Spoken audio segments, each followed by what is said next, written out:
Agaw pansin ng isang footbridge sa Batangas City dahil sa disenyong malabahay na bato. Ang kakaibang bihis nito kinagiliwan ng netizens. Silipin yan sa report ni Paul Hernandez. Hitsurang nakaka-time travel ang feels ng mga kapis na bintanang ito at mga life-size na rebulto. Pero hindi ito inilagay sa isang bahay, kundi sa isang footbridge sa Batangas City. Tila tumatawid ka nga raw sa nakaraan.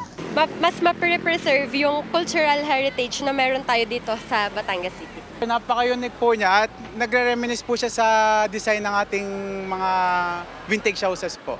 Since nasa modern times naman na tayo, parang hindi tugma na ilagay yung ganito sa isang modern na panahon.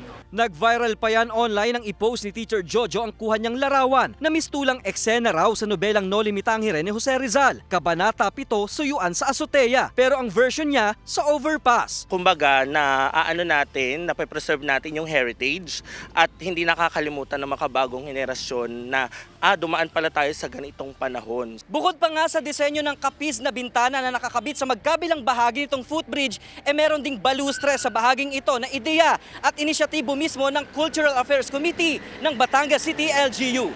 Daan daw para mahikayat pa ang publikong gamitin ng footbridge sa pagtawid. Una muna, para maingganyan natin yung mga tao na gumamit ng overpass, make it interesting. So pagdaan nila sa loob, maganda yung makikita na sa loob. It will make the city more interesting and hopefully encourage tourism sa city. Ongoing pa rin daw ang pagde-develop sa malabahay na batong disenyo. Pagpapamalas daw ng mayamang kasaysayan ng lugar bago pa naging isang ganap na lungsod. It's project ng DPWH pero they're owned by the city government. And we coordinated naman with them. And maganda naman. So yung collaboration. Isa lamang daw ito sa iba pang footbridge sa lungsod na bibigyan ng bagong bihis.